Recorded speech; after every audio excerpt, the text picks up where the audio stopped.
continuar aqui com o nosso assunto, né, das opções cirúrgicas no tratamento do câncer. Agora a gente vai falar das situações em que a gente realmente precisa que seja retirada toda a mama.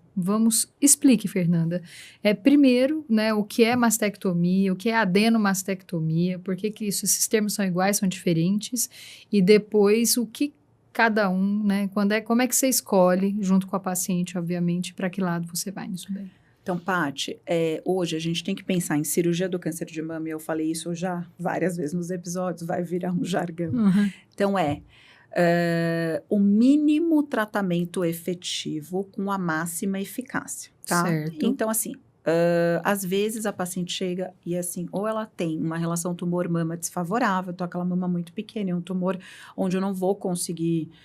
ou ela tem uma lesão multifocal ou multicêntrica, que significa isso, ela tem outros focos em outros lugares, ou ela tem um alto risco familiar, uma mutação genética, alguma coisa assim que justifique. Bom, essa paciente vai para uma mastectomia. Tá. O que é a mastectomia? Retirada da mama, Uhum. tá? Ponto. Ponto. Felizmente, ao longo dos anos, então a gente vem da história das mastectomias, então a mastectomia começou lá atrás com um cirurgião muito famoso chamado Halsted, Uhum. que a gente chama de mastectomia Halsted, que era uma mastectomia onde ele se retirava, onde os tratamentos sistêmicos eram horrorosos, se retirava tudo, inclusive pele, músculo peitoral, era sobrava uma tragédia. a costela e exatamente. a pessoa. E tinha que colocar enxerto de pele, retalho para cobrir esse defeito, né? Isso era o início, né? Era uma ideia, vou cortar isso fora. Exatamente. Né? E vamos ver o que acontece. Vamos ver o que acontece.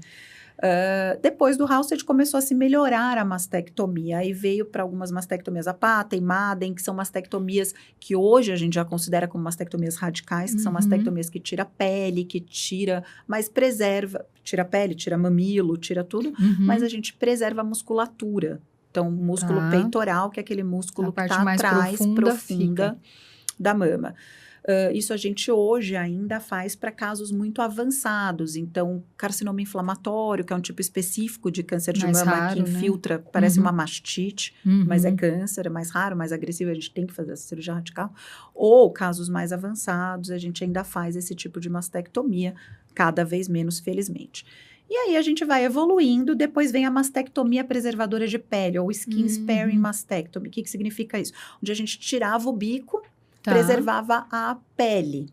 Com isso, a gente conseguia reconstruir a mama, né? Ficava o envelope de pele cutâneo. Sim. E hoje, para a primeira opção, que é sempre a minha escolha, que hoje em dia é a mastectomia que eu faço em 99% das minhas pacientes, que é a adenomastectomia, ou nipple sparing mastectomy, ou mastectomia preservadora de pele e de areola e papila e mamilo. Então, basicamente, a gente tira o recheio, a gente tira o conteúdo mamário. Como é que eu explico para as minhas pacientes? Pensa numa laranja, ok? Tá. Você tem a laranja, tem a casca da laranja, que é a parte de fora, é a pele. É a pele da mama. Você tem os gomos da laranja, que é o parênquima da mama. Entre a casca da laranja, os gomos, não tem uma parte branquinha que fica grudadinha ali? Aquilo é o tecido subcutâneo, é a gordura que a gente tem entre a pele e a glândula mamária. Certo. Tá?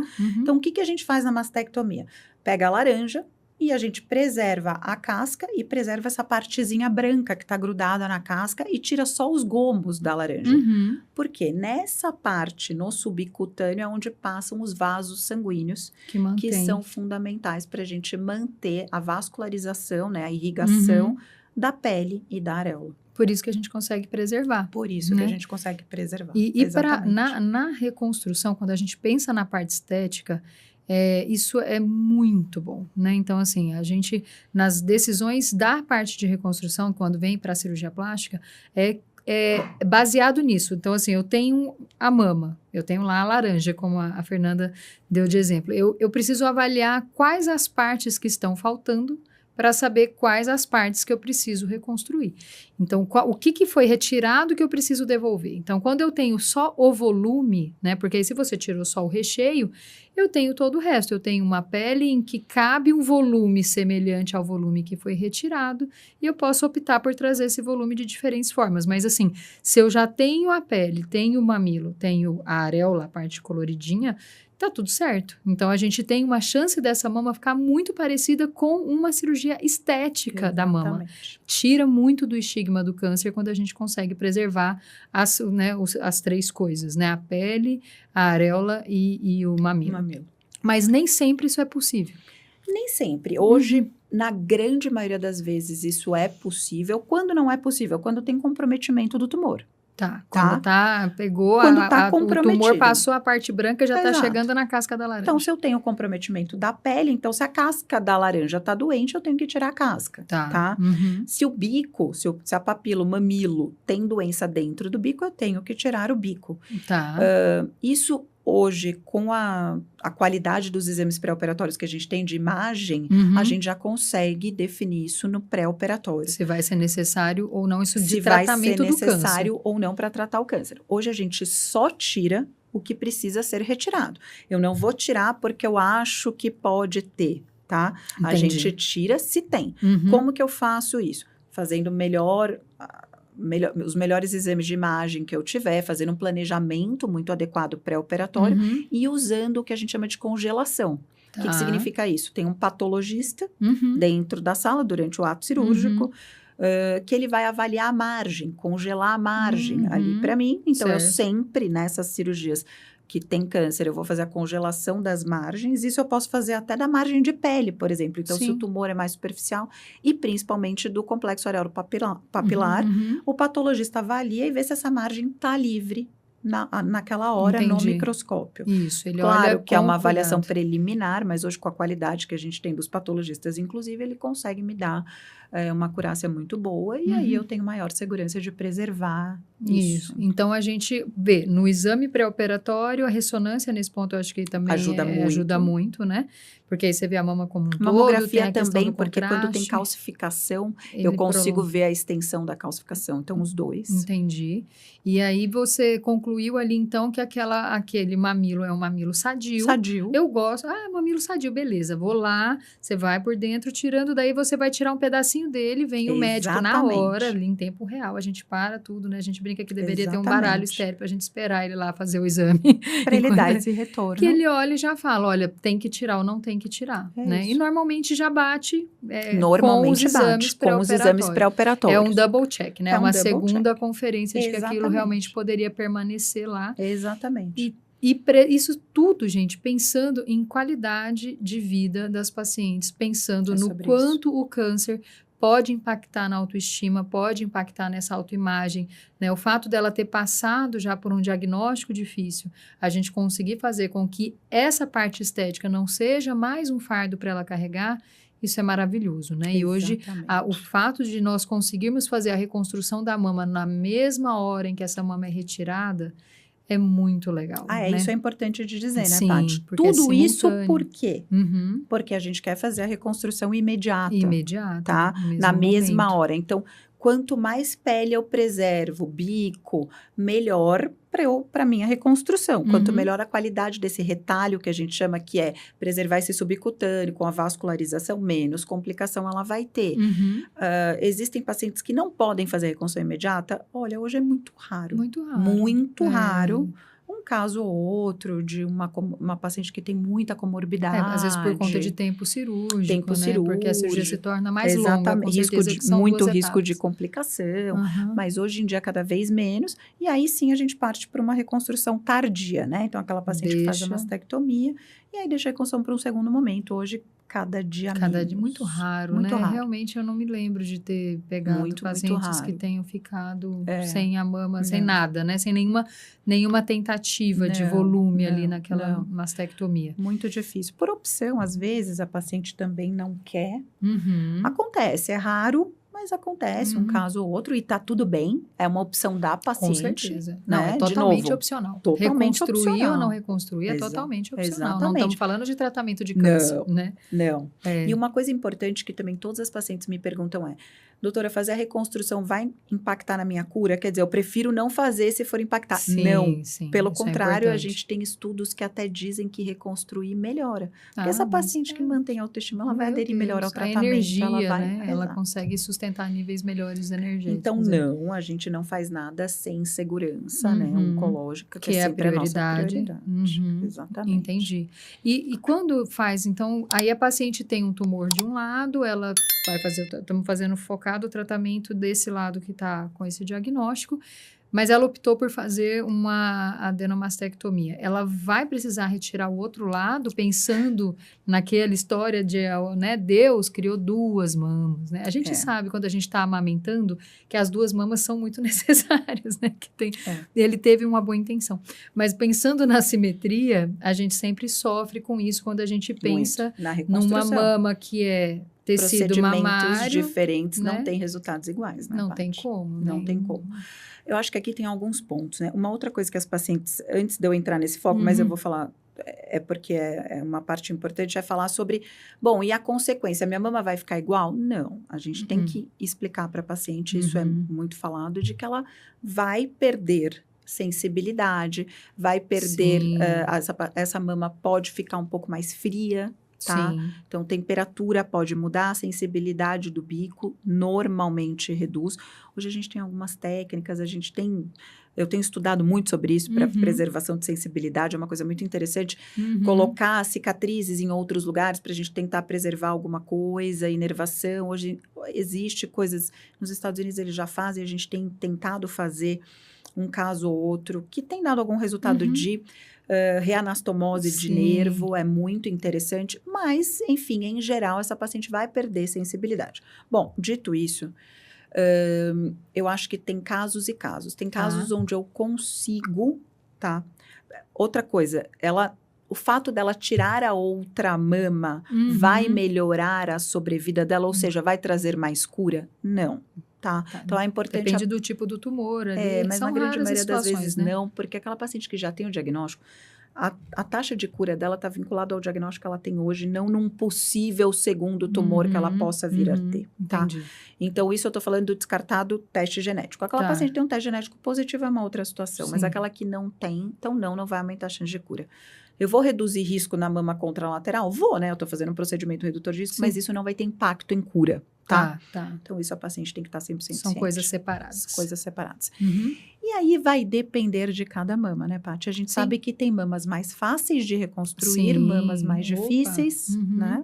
Mamas onde a mastectomia é mais fácil, onde a mastectomia é mais difícil. A gente tem vários casos. Então, aquela mama pequena, sem pitose, ou seja, pouco caída, que eu vou tirar essa mama pelo sulco, ou seja, a minha incisão vai ser no sulco que nem a de prótese, um pouquinho mais larga, maior, eu consigo dar uma simetria do outro lado relativamente aceitável sem mexer nessa outra mama, por exemplo. Sim, o objetivo acaba também, né? Além, então, você faz a gente pensa, vou tirar esse volume e vou tentar imitar a mama de lá, no que eu estou fazendo de cá. Exatamente. Né? Aí ela passa a ser uma referência. Passa a ser uma referência. Ou eu vou colocar uma prótese um pouquinho maior de um lado, uma pequenininha do outro, só para ter mais ou menos o mesmo efeito.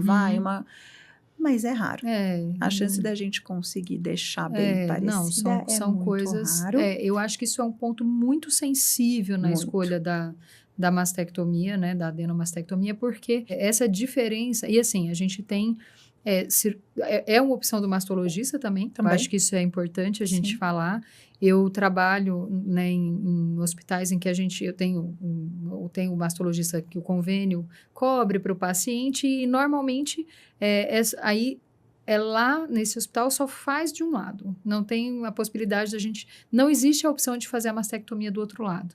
Então, a paciente já tem que saber, né, que vai haver uma diferença estética nessa questão e mas assim, entre ficar com um lado mastectomizado, sem volume nenhum, e o outro lado com volume é melhor do que... Assim, é melhor a gente fazer uma reconstrução que, pelo menos de roupa, ela tenha um bom equilíbrio, né? Para a gente poder optar por isso. Mas, idealmente, eu acho que pensando do ponto de vista estético, se a gente parte do pressuposto de que o mastologista tem uma segurança técnica suficiente para poder fazer a adenomastectomia do lado sadio e a gente não ter grandes complicações, eu acredito que a gente pode seguir para uma adenomastese bilateral, pensando em estética, não pensando em cura, porque a cura não vai ter, não é diferente. Exatamente. Não vai ter benefício, vai ter cura, não vai ter benefício. Mas se a gente pensa do lado estético, aí a chance da gente conseguir simetria aumenta, porque nós estamos fazendo a mesma cirurgia dos dois lados. Né? Exatamente. Eu acho que é meio sobre isso, de novo, medicina personalizada, né? Sim. E aí a gente entender cada caso. Expectativa da paciente, técnica, segurança, isso é óbvio, porque você não pode agregar risco, né? Então, é uma paciente oncológica que provavelmente ela vai precisar de um tratamento adjuvante, então eu não posso agregar risco para ela a ponto de prejudicar o tratamento. Então, às vezes, é uma paciente que precisa ir para quimioterapia, ou enfim. Uma radioterapia. Eu não quero que isso aconteça. Às vezes acontece, faz parte, mas que seja... enfim, controlável, mas procedimentos diferentes, resultados estéticos parecidos, porém não porém diferentes. A gente tem que pensar menos em simetria, né? Isso. E a paciente tem que aceitar e saber que aí é uma questão de volume, mas assim, ela não vai ter... enfim, exatamente o mesmo resultado. Não.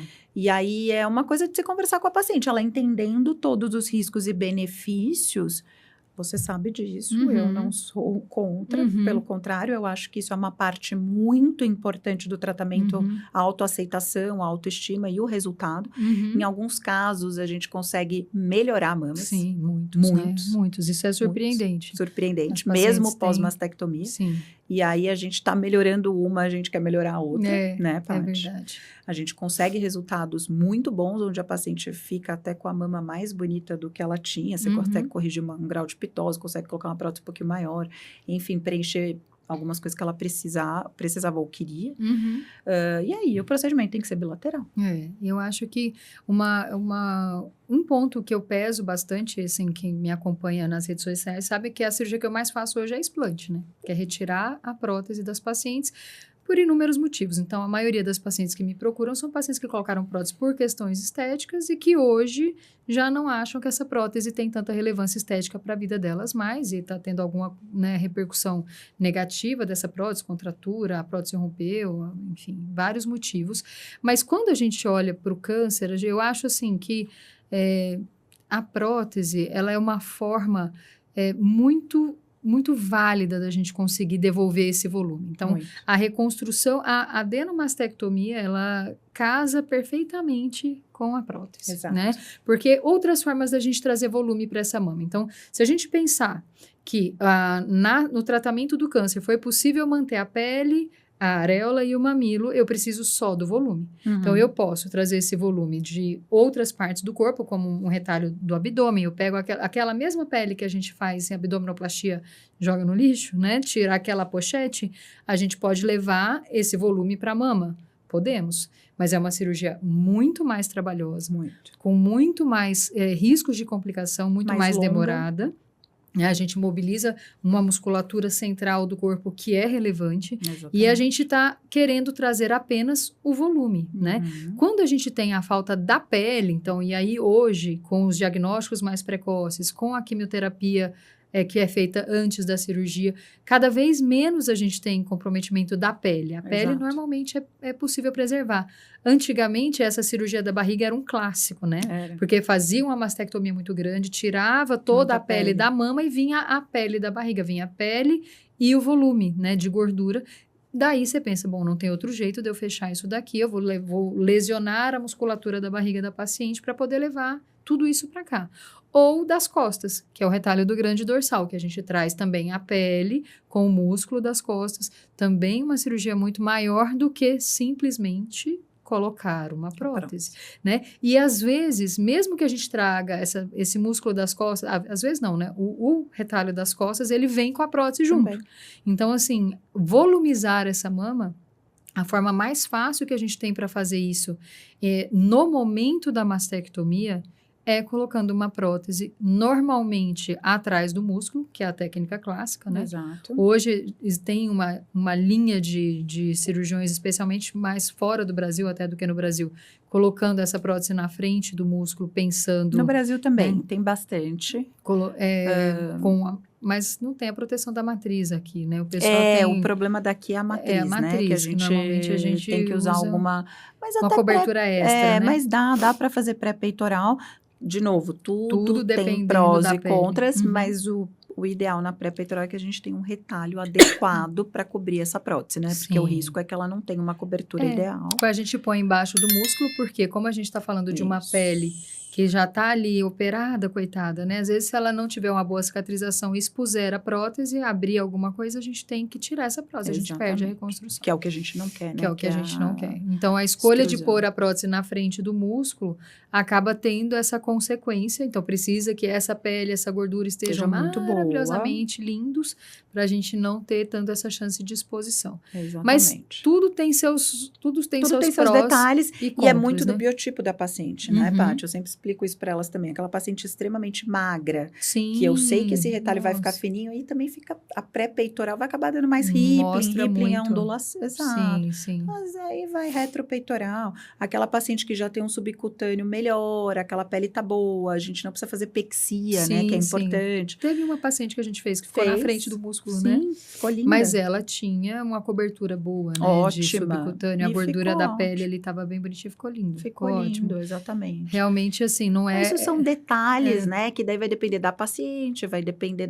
do tamanho de prótese também, volume que ela quer e que permite, né? É difícil, né? É uma cirurgia muito difícil, gente. É um planejamento que a gente tem que... Queria ter uma bola de cristal mesmo, para deduzir todas as variáveis e saber como é que seria a mama mais perfeita que ela poderia ter, apesar, né, de ter passado pelo câncer, de ter passado pela mastectomia, mas a gente não tem essa bola de cristal. Então, a intenção é muito boa, né? Lógico que a gente faz tudo com muito carinho, com planejamento, olha, senta, analisa tabelas de centímetros de prótese para frente, extra alta, qual marca, o que vai usar, e tem muitas opções. O que eu acho, assim, na minha... o que eu gosto muito, e é um outro ponto que eu acho que vale a pena a gente falar, que eu não comentei ainda, se a gente tem uma boa mastectomia, uma boa adenomastectomia preservando a pele, a gente não precisa do expansor também, Isso, né? é fundamental. Eu acho que essa é uma parte que antigamente a gente tinha a pele era o ponto Paty, sensível, né?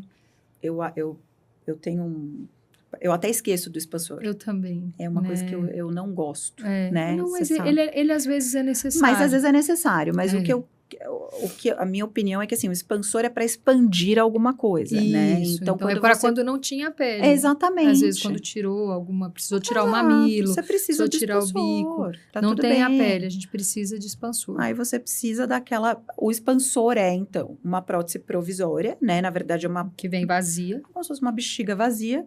E aí, no pós-operatório, vai injetando líquido, né? No expansor, ele vai crescendo e vai fazendo aquela loja. Exatamente. E essa pele vai distendendo. Então, é para quando se precisa de volume, de expansão da pele, que hoje... Exatamente. E aí, a gente, de novo, né? Pensando numa cirurgia em que a gente preservou a pele, que a gente preservou o mamilo, preservou tudo, não teria necessidade de passar por essa etapa, porque é mais uma etapa. Então, se a gente coloca um expansor, então, eu sempre que vou para a cirurgia, eu levo um expansor. Eu peço para a empresa, né? Porque os fabricantes de prótese, eles deixam lá, é consignado, né? Então, deixa lá, porque vai que acontece alguma coisa, a pele não está tão confiável, o músculo não está tão confiável, a gente precisa de um plano B para já deixar pelo menos alguma coisa provisória para essa paciente ali, aí a gente vai ganhando esse volume. Sim, aos poucos, o expansor é uma ajuda em casos específicos que realmente precisa. Sim, mas é para ser uma exceção, na minha prática, pelo menos, eu prefiro muito mais a reconstrução direto com a prótese para a gente poupar a paciente de uma nova cirurgia. Mesmo que ela tenha que fazer a radioterapia. Mesmo que ela tenha que fazer a radioterapia. Né? Esse é um raciocínio que eu não entendo A gente muito. tem prós e contras em tudo na vida, né? Então, assim, a gente tem os efeitos da radioterapia. Eu sempre falo isso para as pacientes, assim, a contratura não é uma certeza. Não. É uma possibilidade. Sim. A grande maioria vai ter uma contratura? Sim. Agora, a grande maioria vai ter uma contratura leve. Não é uma contratura com necessidade dura. Doída, Então, a gente tem graus e graus de contratura, Sim. né? Então, vamos esperar para a gente ver. E assim, sempre dá para você trocar a prótese pós-contratura. Do mesmo jeito. Eu estou falando disso porque existe um conhecimento tradicional em que o Isso. expansor, você põe o expansor, uma prótese temporária, para Irradia, fazer a radioterapia e depois troca pela prótese. Eu não vejo muita vantagem nisso, Eu porque também você não. obriga a paciente a ter mais uma etapa cirúrgica, né? Exatamente. Que eu não vejo necessidade. Porque e se ela não tiver a contratura? E se ela não tiver? Já tá Ou se ela pronto, tiver uma contratura leve e não tolerável, for que é a grande cirúrgica, maioria dos casos, né? Entendi, E a gente né? tem alguns estudos dizendo que assim, o expansor ele tem mais extrusão. Sim. Então, você pode até diminuir a contratura, mas a extrusão você vai aumentar. Uhum. Então, assim, Eu não gosto muito também. eu não gosto do expansor, eu acho Não que é errado, né? Eu acho que é o clássico, gente. É mais comum fazer até com expansor, eu acho, do que com a prótese direta. Hoje menos, Tá Paty. melhorando, né? Hoje menos. Tá melhorando. Tá, hoje mudou. Era até outro dia, hoje até não. pouco Hoje tempo ainda, atrás. hoje implante já é A primeira escolha para a muitos primeira colegas, escolha né? para muitos. Ainda tem quem prefira. E, de novo, não tem certo e errado. É uma questão de rotina, de de alinhar com a técnica, paciente. enfim, exatamente. Uhum. Não tem certo e errado, mas a minha visão é de que a prótese é exatamente aquilo, e também isso é importante de alinhar para a paciente, que assim, acho que também um pouco na cirurgia estética, me corrija se eu estiver errada, mas assim, às vezes, a gente pode falar para a paciente, olha, isso aqui, a gente vai tentar resolver tudo em tempo único. Uhum. Mas pode ser que você precise de um retoque. Ah, sim. Uma lipoenxertia, ajuste, um né? ajustezinho de pele, uma cicatriz, refinamento. um refinamento. Uhum. Exatamente. Agora, o expansor, você sempre vai precisar do segundo trocar. tempo. Ele não tem a estrutura, ele, né, não foi Não é fabricado pra para sempre. ficar por mais de um ano. É né? provisório. Ele é provisório. Então, essa certeza de novo procedimento que me incomoda em relação ao expansor. Então, eu só uso quando ele é absolutamente necessário. E não é confortável também, né? Não, Paty? não é. Não é o fim do mundo, né? tá? Tem coisa pior, mas não é confortável, Mas né? E ele é uma certeza de um novo procedimento, Exato. sendo que, agora, pensando em contratura, que é a principal complicação que a gente vê quando tem a prótese somada com a radioterapia, eu gosto sempre de falar também que existe a possibilidade de fazer um enxerto de gordura. Exatamente. Né? A lipoenxertia, gente, É maravilhosa. é maravilhosa para contratura. Para qualidade A de gente pele. melhora essa pele, a gente consegue que essa mama ganhe vida, trazendo a vida de outro lugar, né? De um lugar que não Exatamente. foi irradiado, a gente pega uma célula viva ali da barriga, do joelho, de onde ela estiver sobrando, e é uma etapa, a lipoenxertia, que é um procedimento muito simples, tecnicamente, de ser feito, em relação a tudo que essa paciente já passou por mastectomia, reconstrução. Você pensar que fazer um enxerto, seja para ajudar com a contratura, seja para ajudar com as ondulações que possam ter ficado alguma irregularidade ali na gordurinha da mama por conta da mastectomia, seja para ajudar a conseguir que as mamas fiquem mais parecidas de um lado com o outro. Então, melhorar até a qualidade dessa pele, tudo, né? né? Tudo. A lipoenxertia é bem positiva nesse sentido da reconstrução. E até assim, eu já tive pacientes que eu fiz a reconstrução tardia. Então, pacientes que não tiveram a oportunidade, né, muitas vezes por questões sociais mesmo, de fazer a reconstrução no dia que elas fizeram a mastectomia e elas não queriam prótese, tinham bastante gordura e eu fiz 4, 5 sessões de enxerto de gordura para fazer a mama só com a gordura, sem a prótese. É uma exceção, mas é possível. É possível, né? É possível. É possível. A paciente sabendo que ela precisa de alguns procedimentos, né? Porque Sim. o problema da lipoenxertia é a limitação do seriado, quanto... né? Isso. E não é nem do quanto de gordura a paciente tem para doar, mas é o quanto aquela mama pode receber, isso, né? E integrar, né? E integrar, exatamente. Se ela estiver disposta a fazer algumas sessões de lipoenxertia, é um resultado natural. Harmônico, Sim. muito bom. Eu até, depois que... Acho que por influência do nosso podcast aqui, eu tenho recebido muitas pacientes mastectomizadas. É mesmo? Perguntando no direct, falando comigo. Não, mas é porque aí, né, é aquilo. Pega o Instagram da Fernanda que fala de reconstrução mamária e o meu que fala muito de explante. Elas pensam, mas espera aí, então eu posso tirar a prótese? E eu tenho conversado bastante com elas. Eu falo, você precisa. Então, você é mastectomizada, sou. E eu quero ficar sem a prótese. Ok. É uma escolha sua. Como eu sempre falo, eu acho que a prótese ela é muito valiosa no momento do diagnóstico, no processo do tratamento. Então, assim, é um suporte emocional muito grande.